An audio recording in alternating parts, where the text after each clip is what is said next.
नमस्कार दोस्तों, आज हम लोग बात करेंगे अलाउद्दीन खिलजी मांस क्यों निकाल लेता था व्यापारियों के शरीर से। और तो और क्या अलाउद्दीन खिलजी के शासनकाल में महिलाओं का व्यापार होता था, क्या महिलाओं को सरेआम बाजार में बेचा जाता था।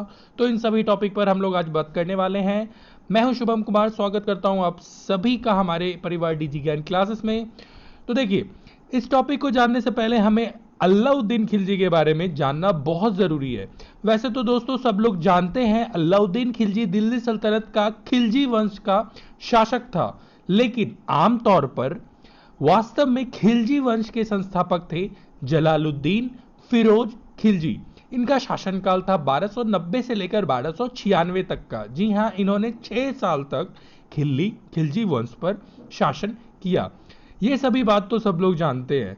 आज हमारा ज्यादा और जोर अलाउद्दीन खिलजी पर है, जिसने 20 जुलाई 1296 को अपने चाचा और ससुर फिरोज खिलजी को मारा।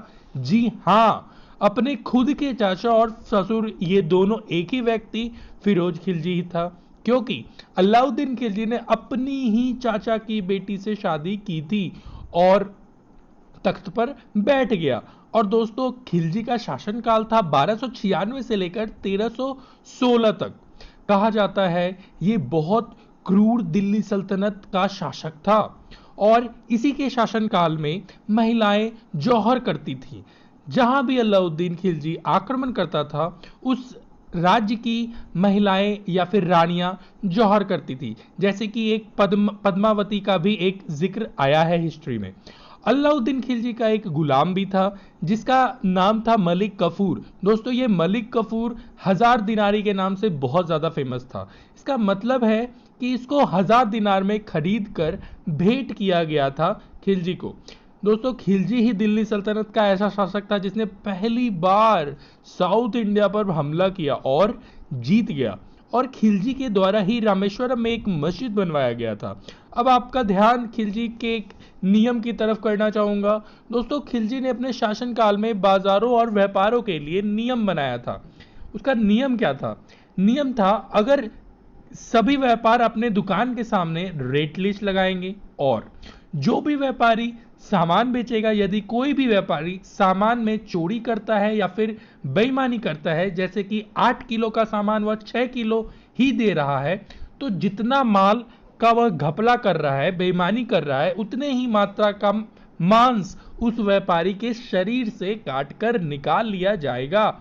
ये तो बिल्कुल यार महामूर्खता वाला नियम था। और तो और कभी अलाउद्दीन खिलजी खुद से बाजार घूमने को निकल जाते थे और यदि ऐसी कोई शिकायत खिलजी के सामने खुद दिखी तो भैया उसी वक्त उस व्यापारी का उतना ही मांस शरीर से काट लिया जाता था जितना उसने बेईमानी किया। एक और बहुत महत्वपूर्ण नियम था दोस्तों, जो मुझे आज बताकर भी शर्म आ रही है। दोस्तों खिलजी के शासनकाल में अलग अलग बाजार थे, जैसे कि सामान का अलग बाजार, पशुओं का अलग बाजार, कपड़ों का अलग बाजार। तो दोस्तों पशुओं के बाजार में महिलाओं को भी बेचा जाता था। बहुत सारे राजा महिलाओं को खरीदकर अपने हरम पर रखते थे। सोचिए कितना शर्म का बात है, महिला को पशुओं के साथ बेचा जाता था। उस वक्त महिलाओं का दर्जा कितना नीचा था, महिलाओं को एक ज़रूरत की चीज़ समझकर उस वक्त ट्रीट किया जाता था, जो कि बहुत ज़्यादा गलत था। तो इससे हमें क्या सीखते हैं, इससे हमें क्या समझ में आता है? इससे हमें यही समझ में आता है, यही कह सकते हैं कि अलाउद्दीन खिलजी महामूर्ख शासक था। आपकी क्या राय है कमेंट करके ज़रूर बताइए, और वीडियो अच्छी लगे तो शेयर कीजिए इस वीडियो को अपने दोस्तों में, और इस महामूर्ख शासक की कहानी दूसरों तक जरूर पहुंचाइए। चैनल को सब्सक्राइब नहीं किए तो चैनल को जल्दी से सब्सक्राइब कीजिए और हमारे ऐसे ही वीडियो के लिए हमारे चैनल पर बने रहिए। धन्यवाद।